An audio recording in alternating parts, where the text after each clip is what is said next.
alasan saya berteater karena saya menyukai seni peran, juga saya menyukai seni olah gerak. Kenapa saya masih ada di dalamnya hingga hari ini gitu. Bagi saya sendiri, di dalam teater saya tidak hanya mempelajari seni peran dan bukan hanya tentang bagaimana saya mengekspresikan diri saya di panggung pertunjukan, tapi kemudian ada banyak ilmu kehidupan yang saya pelajari dari teater gitu.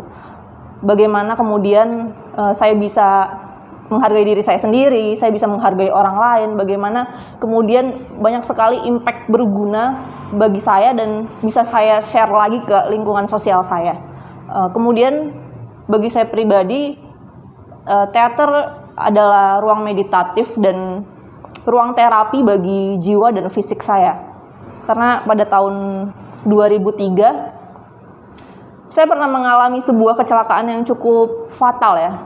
Hingga kemudian setelah terjadi kecelakaan itu, bahkan pada saat saya koma, dokter kemudian akhirnya saya memutuskan untuk ikut teater di tahun 2006 awal ya. Tahun 2006 awal itu saya masuk ke teater. Kemudian saya bilang ke pelatih saya gitu bahwa saya mengalami sebuah kecelakaan pada tahun 2003 dan kegiatan fisik saya sempat terhenti. Saya tidak bisa mengikuti kegiatan fisik yang berat gitu. Nah, kemudian pelatih saya bilang, "Oh, nggak apa-apa gitu." Pada saat itu saya ingat banget, sore hari kita semua mau latihan di lapangan.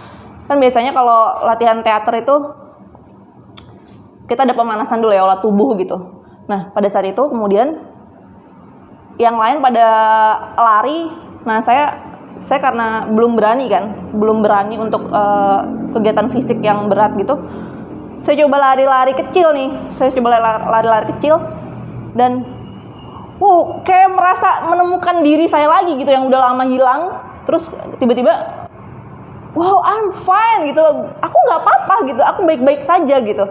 Nah, pada saat itu kemudian aku berpikir bahwa teater kemudian bisa menjadi ruang meditasi lah bagi fisik aku, dan aku kembali menemukan hidup aku dari mulai saat itu sampai dengan hari ini. Jadi itulah kurang lebih alasan aku kenapa masih berteater dan masih ada hingga hari ini.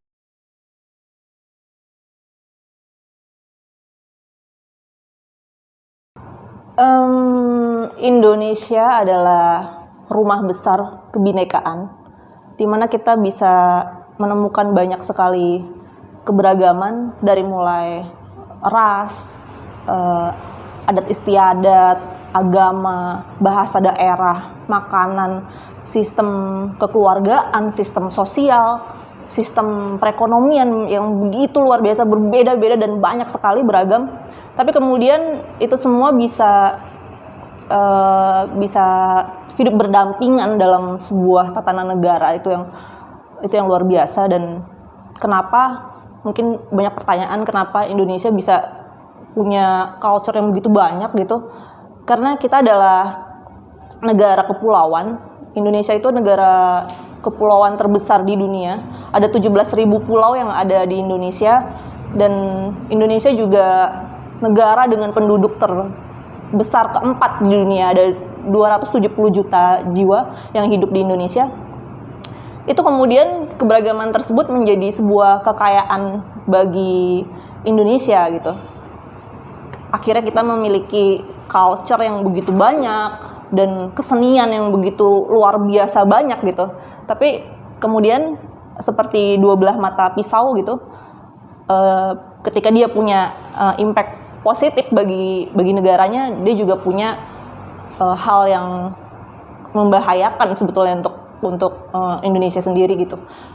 Ketika nasionalisme masyarakatnya terkikis gitu, ada kemungkinan terjadi perpecahan karena pulau satu dengan pulau yang lain itu kan punya culture yang berbeda-beda ya.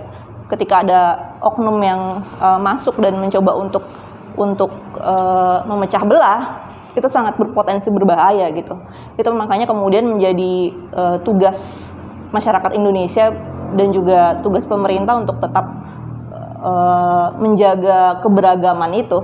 Jadi kalau kalian datang ke Indonesia, usahakan untuk datang dari ujung Indonesia sampai ke ujung Indonesia.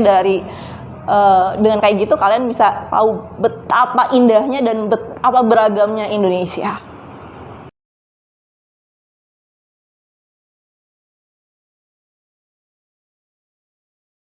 Ambisi terbesar saya adalah menghancurkan seluruh ambisi yang ada di kepala saya. Itu dia ambisi terbesar saya. Tapi serius, saya tuh dulu adalah orang yang sangat ambisius dan sangat perfeksionis gitu. Jadi segala sesuatu benar-benar saya plan apa yang harus saya capai di kemudian hari gitu, dan saya seperti fokus yang luar biasa dan menghalalkan segala cara, pokoknya bagaimana caranya biar itu tercapai gitu, goal itu tercapai.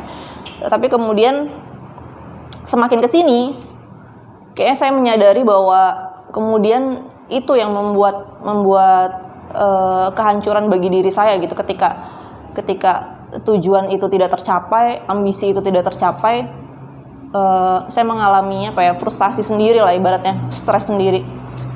Kemudian saya juga mempelajari ilmu tasawuf gitu, sufisme, bahwa memang tingkat religiositas kita gitu sebagai manusia, memang tingkat ketinggiannya itu di mana ketika kita bisa memangkas atau menghancurkan ambisi-ambisi yang ada di diri kita gitu, ambisi-ambisi yang sifatnya keduniawian. Makanya kemudian belakangan ini saya mencoba udah let it flow aja lah, nggak perlu punya ambisi-ambisi yang berlebihan gitu. Tapi bukan berarti kemudian saya tidak punya ambisi, bukan berarti saya tidak memiliki cita-cita ya. Bagi saya kan cita-cita itu berbeda lah dengan ambisi. Kalau ambisi itu sifatnya hanya menguntungkan diri kita sendiri, tapi cita-cita mulia saya gitu,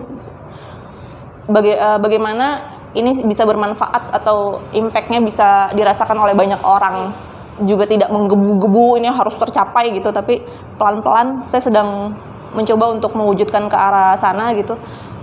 Saya ingin memiliki sebuah padepokan seni di sebuah desa kecil. Kemudian saya membayangkan ketika saya bangun di pagi hari gitu,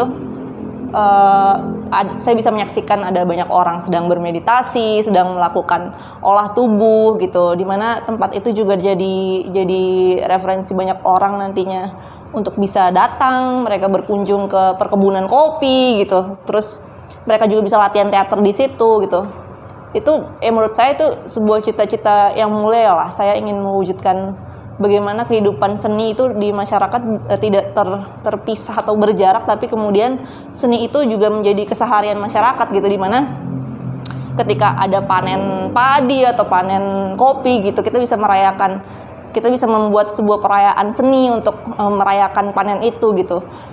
Itu adalah sebuah cita-cita yang mulia menurut saya ya, tapi juga tidak bisa saya sebut itu sebagai sebuah ambisi yang besar gitu. Seperti itulah kira-kira.